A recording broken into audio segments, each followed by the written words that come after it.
حضور فرماتے ہیں فرشتے کسی امر میں بحث کر رہے تھے، تو اللہ تعالیٰ نے فرمایا کہ محبوب یہ فرشتے کس معاملے میں بحث کر رہے ہیں؟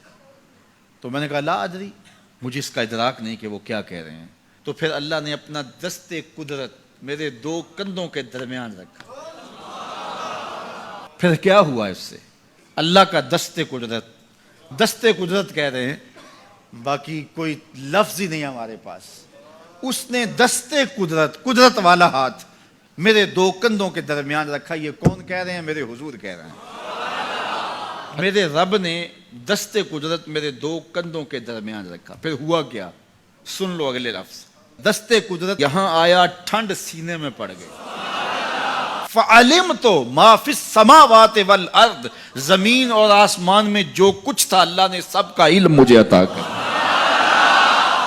سینے میں نور آ گیا، سینے میں علم آ گیا۔ کائنات کی کوئی شے ایسی نہیں ہے جو حضور علیہ الصلوۃ والسلام نہ جانتے ہو۔ اور پھر کہاں تک علم آیا یہ حضور سے پوچھیے۔ فرمایا قرب قیامت میں جب دجال آئے گا تو میرے غلام اس کے مقابلے کے لیے نکلیں گے۔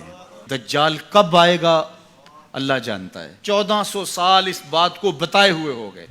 کہا قرب قیامت میں دجال آئے گا، میرے غلام اس کے مقابلے میں نکلیں گے۔ انی لعارف اسماءہم، میں اپنے ان غلاموں کے ناموں کو جانتا ہوں۔ کب؟ جو قرب قیامت میں آئیں گے۔ میں آپ کے ناموں کو نہیں جانتا۔ آپ 2 سال 4 سال 5 سال سے میرے پیچھے جمعۃ المبارک پڑھ رہے ہیں، شکلوں کو پہچانتا ہوں، ناموں کو نہیں جانتا۔ کئی لوگ بڑے شوق سے کہتے ہیں جناب وہ نذیر صاحب، ندیم صاحب، فلاں صاحب، وہ آپ کے، میں کہتا ہوں تصویر دکھاؤ گے تو میں پہچانوں گا۔ تو اتنے لوگوں کے نام میں یاد نہیں رکھتا۔ تو جب میں آپ کے نام نہیں جانتا جو ہر جمعۃ المبارک کو یہاں آتے ہیں، تو جہاں 2 مہینے کے بعد درس قرآن دینے جاتا ہوں تو وہاں کے لوگوں کے نام کیسے جانوں گا؟ اور پھر جو سوشل میڈیا پہ سنتے ہیں اور میں ان کو دیکھا بھی نہیں، ان کے نام کیسے جانوں گا؟ اور میرے حضور کیا کہہ رہے ہیں کہ قرب قیامت میں جو دجال آنے والا ہے اور میرے غلام جو اس کے مقابلے میں نکلیں گے، میں ان غلاموں کے ناموں کو جانتا ہوں۔ بات ختم یہاں نہیں ہوئی، یہاں ختم ہو جاتی پھر بھی کافی تھا، لیکن میرے حضور نے آگے بھی بات فرمائی۔ وَأَسْمَاءَ آبَائِهِمْ، ان کے باپوں کے ناموں کو بھی جانتا ہوں۔ ان کے باپوں کے ناموں کو بھی۔ کہانی ختم نہیں ہوئی، بات آگے فرمائی۔ وَأَلْوَانَ خُيُولِهِمْ، جن گھوڑوں پہ چڑھ کے جہاد کریں گے میں محمد ان گھوڑوں کے رنگوں کو بھی جانتا ہوں۔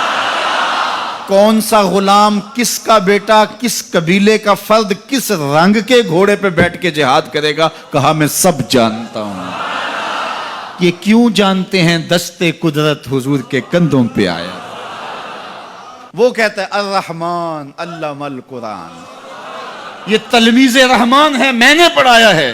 تو جب اس نے پڑھایا ہے تو پھر کوئی شے مخفی، محبوب سے کوئی شے پوشیدہ نہیں رکھی۔ اور اعلیٰ حضرت فرماتے ہیں کوئی نشانی باقی رہ گئی جب رخ سے نقاب بھی الٹ دیا، جب رب نے اپنا آپ بھی نہیں چھپایا تو پھر کوئی شے باقی پیچھے رہ گئی۔ لِنُرِيَهُ مِنْ آیَاتِنَا، اس نے اپنی قدرت کی نشانیاں دی۔